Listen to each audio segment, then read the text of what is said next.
All right, so I know I'm not in my normal domain for recording videos right now, but I wanted to talk about another hero, just kind of upload another one for the day. And not really a hero per se, this one's actually a team. And I'm not going to be in the room today because my girlfriend is currently sick right now, and I don't want to disturb her by making this video. So today I want to talk about A-Force. So while we're doing that, I'm going to be having a cigarette with me as well because this team is pretty bananas and on itself.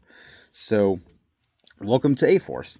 This is an all-female Marvel team that proved that you don't need to be a brooding billionaire or a radioactive spider to bite or steal the spotlight.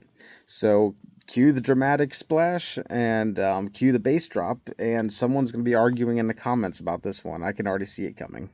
So A-Force officially debuted in A-Force #1 in May of 2015, created by G. Willow Wilson and Marguerite Bennett, with art by George Molina. Sorry, I couldn't say his name. um, their origin comes straight out of the Secret Wars from 2015 when the Marvel Universe smashed together like action figures in a toy bin. So they were an all-female security force of Arcadia, a battle world domain ruled by no one other than Doctor Doom. Yeah, he trusted them, by the way, and no, that was a bad idea. It's time for roll call. So we got Singularity. So a living pocket universe. Looks adorable and contains infinite space and cosmic terror. Basically, a sentient Tumblr avatar that can erase your existence. She's the emotional and narrative core of A-Force, and without her, this team just doesn't happen, really. Next up on the list is Dazzler. Dazzler converts sound into light. She's a disco-powered superhero, and she's proof that Marvel will commit to a bit for decades. She's here for heart, optimism, and blinding people mid-fight like it's a rave. On the list is Sister Grimm, or as you may know her as Nico Monroe.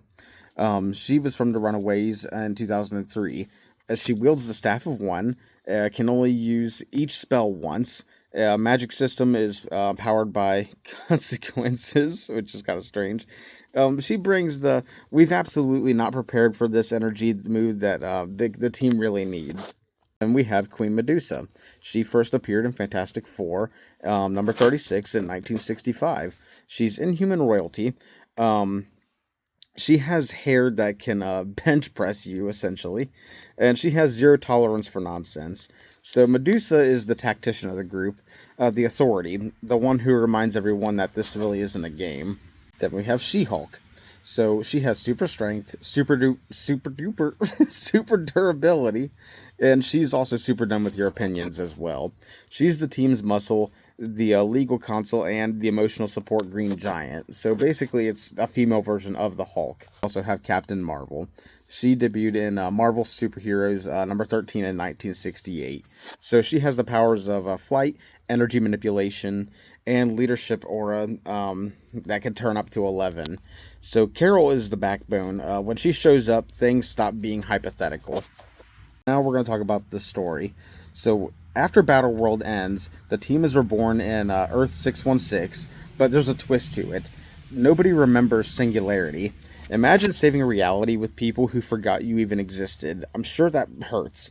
So when Antimatter, a cosmic level threat with beef against Singularity, shows up, A-Force reunites out of necessity.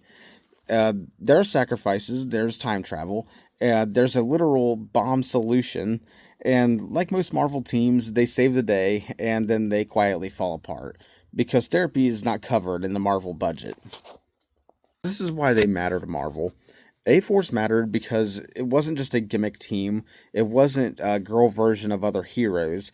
It was a power fantasy played straight, with women across every Marvel corner. So it came from the mutants to Inhumans, cosmic entities, street level magic users. Marvel proved that these characters didn't need to be added to stories, they could be stories. And the sales reflected that. A-Force wasn't niche, it really worked. So even though they disbanded, its DNA is everywhere. So more female-led team books, more assemble cast without token characters, and it was also a shift in how Marvel markets power, leadership, and scale. So A-Force walked so future teams could sprint through collapsing realities. Now we got the big review for them. I'm going to give them a 6.5 out of 10. So not bad, but not legendary. It's very Marvel 2015 core-ish. So they have a strong concept, but a weak follow-through. An all-female team built from widely different Marvel corners is a great idea on paper. Singularity is genuinely interesting. A new cosmic character with emotional weight, not just another, laser factory. So, I mean, just even the event momentum. Launching out of Secret Wars gave A Force instant relevance and visibility. So, and also I like the individual characters, I like the team dynamic. So every member works better solo than together, which really says a lot. So where it stumbles is the event dependency. Without Secret War context, the story loses impact fast. Their books lean heavy on homework. So they've also got kind of shallow team chemistry. For a team book, there's surprisingly like little team energy that's being spent building the relationships. I mean, they just kind of all run together without any kind of problem. They also have short run syndrome. It ends before it earns any kind of big moments. And it's got safe writing too. Nothing here really breaks Marvel formulas. It's competent but not daring. And the marketing versus reality. Um, Sold as a movement, read like a limited experience. So A Force is important, but importance doesn't equal greatness. It's a milestone for sure in comic books that feels more like a proof of concept than a fully realized team. Marvel showed that they could do this, then didn't commit long enough to make it unforgettable. They just kind of dropped the ball on them.